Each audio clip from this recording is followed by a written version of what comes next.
Bonjour et bienvenue. Aujourd'hui, on va s'intéresser à une transition qui est vraiment passionnante.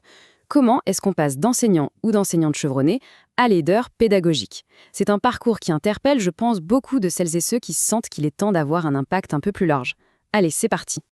Allez, petit retour en arrière. Essayons de nous souvenir de cette toute première année. L'incertitude des débuts, l'impression d'apprendre constamment, cette courbe de progression qui semblait vertigineuse. Le chemin parcouru depuis est juste immense. Et c'est justement toute cette expérience accumulée qui va servir de fondation pour la suite. La transformation est flagrante quand on y pense. On passe du stade où l'on apprend les ficelles du métier à celui où l'on devient une référence, de la phase où l'on construit sa propre confiance à celle où l'on inspire les autres.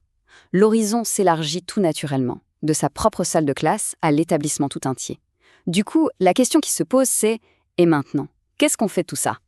Attention, cet appel à diriger, ce n'est pas forcément une nouvelle fonction ou un titre ronflant sur une porte. Non, c'est plutôt la reconnaissance que tout ce savoir-faire peut maintenant servir à élever les autres.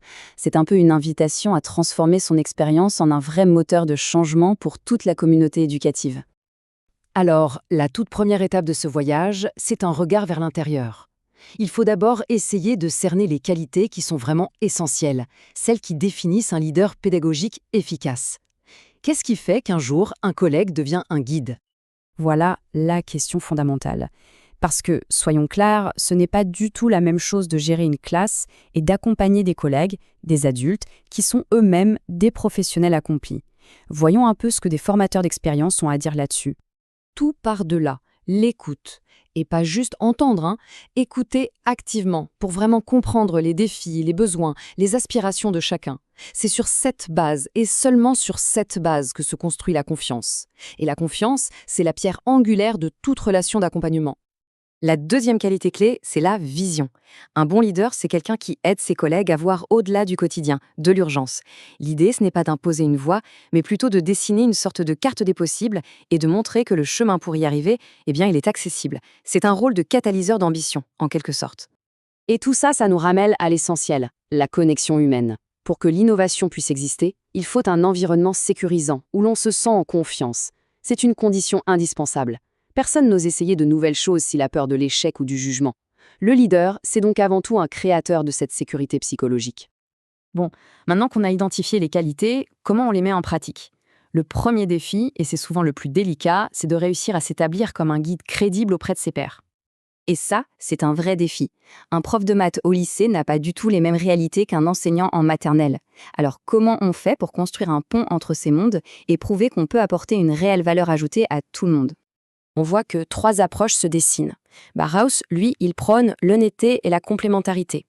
Dellen Johnson insiste sur le respect de l'expertise de chacun. Et Mike Young suggère une approche plus pratique, plus ciblée. Mais le fil rouge dans tout ça, c'est quoi? C'est de ne pas arriver en expert qui sait tout, mais plutôt en partenaire. C'est vraiment ce changement de posture qui fait toute la différence. Une fois que la confiance est établie, la mission fondamentale du leader peut vraiment commencer. Parce que l'objectif final, ce n'est pas de briller soi-même, c'est de faire grandir les autres. Ici, le mot-clé, c'est l'autonomie. Un leadership efficace, ça n'impose pas des objectifs, ça aide les individus à formuler les leurs, ceux qui ont vraiment du sens pour eux dans leur réalité. Alors comment on fait pour allumer cette petite flamme de la motivation intrinsèque? On a deux méthodes vraiment puissantes qui émergent. La première, elle est très structurée. On part d'un problème concret observé en classe pour co-construire une solution. La seconde est plus dans le relationnel. Elle utilise le dialogue, le questionnement pour pousser à l'introspection et faire naître l'ambition. Mais dans les deux cas, l'objectif est exactement le même, rendre l'enseignant acteur de son propre développement. Très bien. Maintenant, comment tout ça s'articule concrètement? Il est temps de passer de la réflexion à l'action. Comment on fait pour transformer ces grandes idées en un plan qui soit tangible? Juste avant de planifier, il faut comprendre un concept fondamental, l'andragogie. En gros, contrairement aux enfants, les adultes ont besoin de voir l'utilité directe et immédiate de ce qu'ils apprennent. Ça veut dire que toute action de leadership, toute formation, doit être ancrée dans la réalité de la salle de classe des collègues pour être efficace. Sinon, ça ne prend pas. Et pour traduire cette pertinence en action, l'outil par excellence, c'est le cadre SMART. C'est ce qui permet de transformer les intentions un peu vagues en objectifs clairs, nets et réalisables. Chaque lettre, c'est comme un garde-fou qui assure que le plan est solide et que son succès pourra être évalué. Ça, par exemple, c'est un parfait objectif SMART. Il est spécifique, 2 enseignants, Google Docs. Mesurable, on peut compter 2. Acceptable et réaliste, on ne demande pas à 20 personnes de le faire. Et temporellement défini ce semestre. C'est un premier pas concret, qui n'est pas écrasant, pour diffuser une pratique innovante. Cet autre exemple, il est plus centré sur le développement personnel du leader lui-même. C'est aussi un objectif SMART, mais qui vise à construire une légitimité, disons, plus officielle. Obtenir ces certifications, c'est spécifique, c'est mesurable, et ça permet de se positionner comme une ressource reconnue, à la fois par l'administration et par les pairs. Alors voilà, après avoir exploré les qualités, les défis, les outils, il reste une dernière question. Quelle sera la toute première quête, ce premier pas, ce premier objectif SMART qui va amorcer cette transition de l'enseignant respecté au leader inspirant? La prochaine aventure ne fait que commencer.